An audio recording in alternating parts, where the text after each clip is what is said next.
The year was 1927. Arkansas, like much of the American South, was firmly in the grip of Jim Crow. This system of laws and social customs enforced a rigid racial hierarchy. Black Americans were relegated to second-class citizenship. They faced discrimination in every aspect of their daily life. The threat of racial violence was ever present. This was the world into which Robert Bell and Grady Swain were born. They were sharecroppers, working the land for a meager existence. Their lives, though hard, were their own. But that would all change on a fateful day in October. A white man, Julius McCollum, was killed. The finger of blame immediately fell on Bell and Swain, two black men in a time and place where their innocence was never presumed. News of Julius McCollum's death spread quickly through the rural community. Fear and suspicion gripped the white residents. McCollum, a local farmer, was found dead near the field where Bell and Swain worked.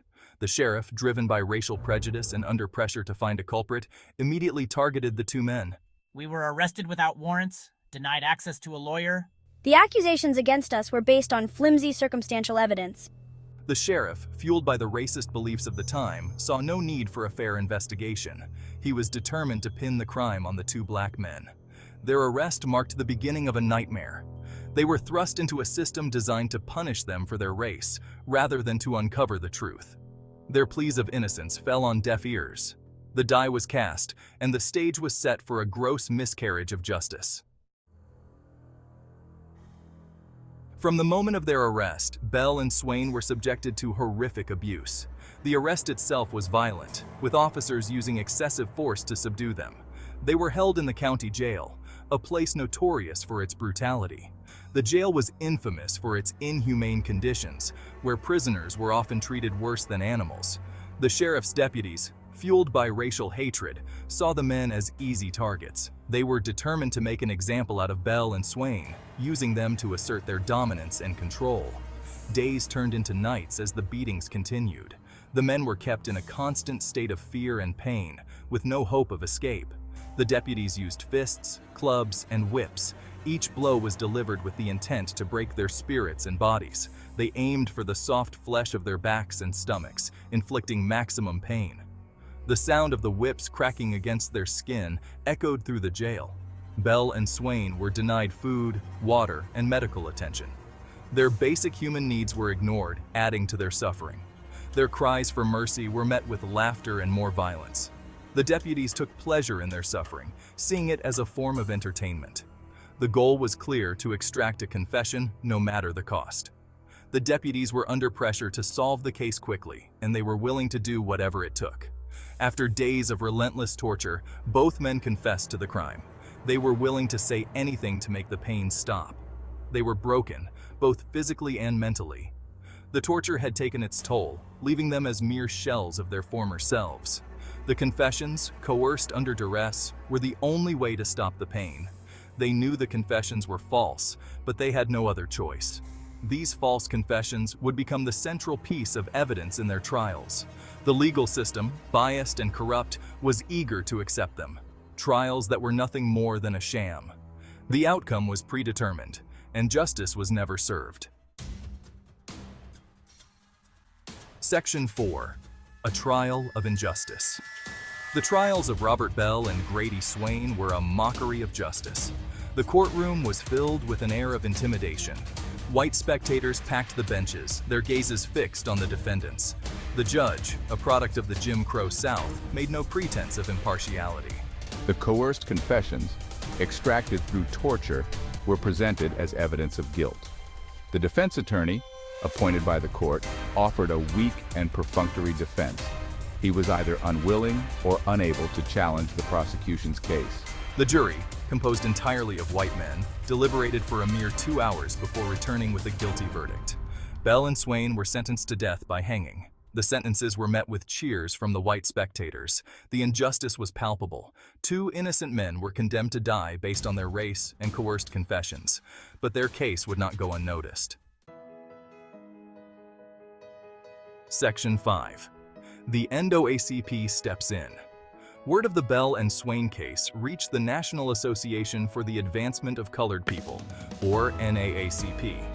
This organization, known for its relentless pursuit of justice, quickly took notice of the grave injustice unfolding in Arkansas. The organization, founded in 1909, was dedicated to fighting for justice and equality for Black Americans. From its inception, the NAACP had been at the forefront of the civil rights movement, challenging systemic racism and advocating for the rights of African Americans across the nation. The NAACP recognized the blatant injustice of the case and vowed to fight for Bell and Swain's lives. The organization understood that this case was not just about two men, but about the broader struggle against racial oppression and inequality. The NAACP dispatched a team of lawyers to Arkansas. These lawyers were not only skilled in legal matters, but were also deeply committed to the cause of civil rights. These lawyers were experienced in challenging racial discrimination in the courts. They meticulously prepared their case, knowing that the stakes were incredibly high. They filed appeals on behalf of Bell and Swain. The legal team worked tirelessly, poring over documents and evidence to build a strong case. They argued that the confessions were coerced and that the trials were fundamentally unfair.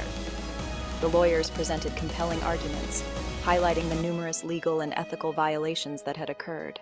The appeals process was long and arduous. The legal battles were fought in courtrooms that were often hostile to the cause of racial equality. The NAACP's involvement brought national attention to the case. Their efforts were not just confined to the courtroom, they also worked to raise public awareness and support. Newspapers across the country reported on the injustice faced by Bell and Swain. The media coverage helped to shine a light on the systemic racism that permeated the legal system.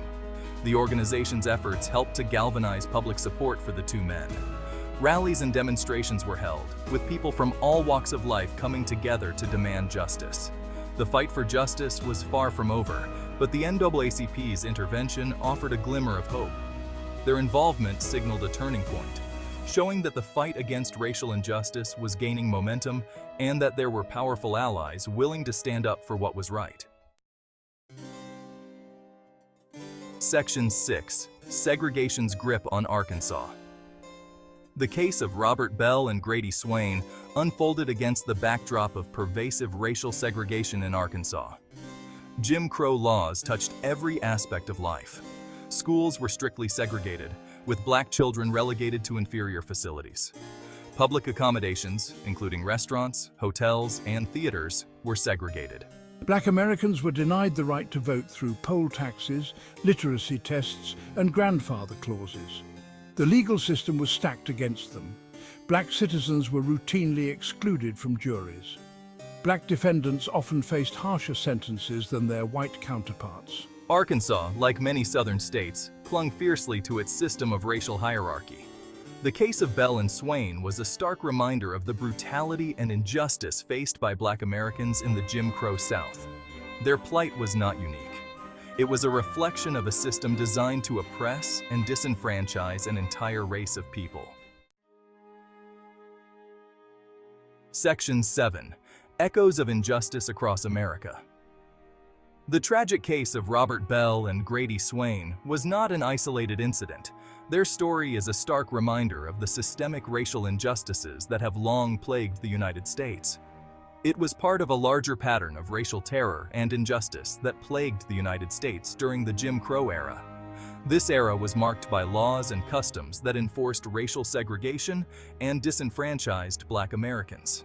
Similar cases, marked by false accusations, coerced confessions, and sham trials, occurred with alarming frequency. These injustices were often carried out with the complicity of law enforcement and the judicial system, which were steeped in racial bias. The Scottsboro Boys, 9 Black teenagers falsely accused of raping 2 white women in Alabama in 1931, faced a similar ordeal. Their trials were a travesty of justice, characterized by rushed proceedings, all-white juries, and inadequate legal representation. The Groveland 4 Black men wrongly accused of raping a white woman in Florida in 1949, endured decades of imprisonment and abuse. Their case highlighted the extreme lengths to which the system would go to uphold white supremacy. Emmett Till, a 14-year-old Black boy lynched in Mississippi in 1955 for allegedly whistling at a white woman, became a symbol of racial terror. His brutal murder and the subsequent acquittal of his killers shocked the nation and galvanized the civil rights movement. These cases, and countless others like them, exposed the deep-seated racism and inequality that permeated American society. They revealed the harsh realities faced by Black Americans and the systemic barriers to justice and equality. They highlighted the vulnerability of Black lives in a system designed to protect white supremacy. The pervasive nature of racial discrimination meant that Black Americans were constantly at risk of violence and injustice. The fight for justice and equality was far from over. The civil rights movement, which gained momentum in the 1950s and 1960s, sought to dismantle the structures of racial oppression and secure equal rights for all Americans. These cases served as a rallying cry for the civil rights movement that would soon emerge. Leaders like Martin Luther King Jr. and countless activists drew inspiration from these injustices to fuel their fight for a more just and equitable society.